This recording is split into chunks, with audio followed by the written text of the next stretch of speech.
In this video, I'm going to show you how I made this very bold, dark red backdrop with multiple swags.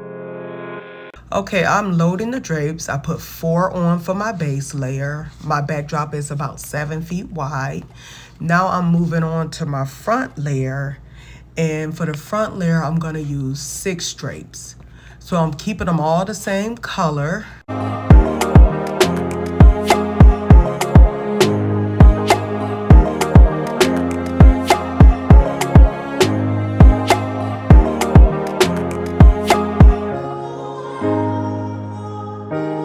Okay, I decided to add on some crystals, so I have these 3 crystal panels from JCPenney. I'm gonna link them to this video so you'll be able to purchase some that are very similar. Make sure you keep them tied up because if you don't, they will wrinkle. So I decided to take it off and go ahead and measure my drapes. I added back on and I put on my pole covers, but I don't like the way that beige color is showing. So what I'm gonna do now is move the crystal curtains to my second layer and bring the drapes to the front. And then I'll take the crystal curtains and I'll pull them over the top so I can still use them in the design. So I had to remeasure. Can't remember what I measured it, just trying to make sure it's as even as possible.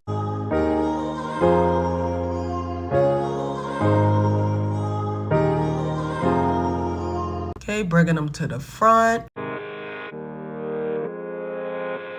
Make sure you keep them tied up because they will tangle. Much better. You don't see that beige pocket. So now I'm just about to make these multiple swags. So I don't think this is the Baroque draping. It's very similar because I'm using a bold color and I'm using one color. So it's similar to the Baroque draping. And then I'm using a lot of, I'm creating a lot of swag so that it is creating movement. I am taking the drapes to certain points on my upright. So on my upright, I have like those black, that black piece where you adjust the height of the backdrop. Then there's another part down the upright where it's like these little slots. So I just took it there. And then now I'm about to just gather it in the middle and create 2 swags here. Even though I'm using 1 panel on each side, notice how it still makes some pretty swags because I'm leveraging gravity. So now it's time to take the crystal curtains apart. And at first I started gathering them, but then I said, wait a minute, let me count how many crystal beads there are, and then make sure I put that many on each side so it can be balanced. So that's what I'm doing there. I truly apologize for not getting this video out sooner. I just totally forgot about doing this video. But I did put out like a short form video of it. But the long form, I'm just trying to be a little bit more detailed for you all. So I'm just giving shape to my bottom. It is up to you how you want to shape it. Just make sure it looks neat. If you want to give it like a curvy look, just make sure it look neat. If you want to give it a linear look, make sure it look neat.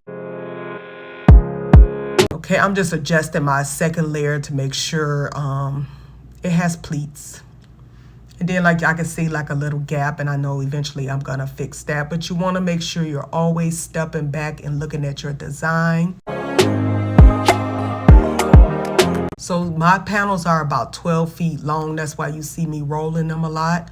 So all of these are 12 feet long, and they are from Mark. So Mark has beautiful velvet, and I will be sure to link these items below in the description.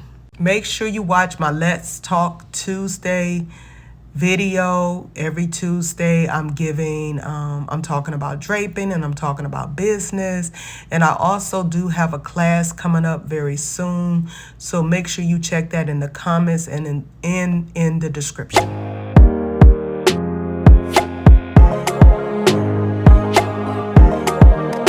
Please like, share, and comment on this video. Thank you so much for joining me today. Until I see you next time. Bye.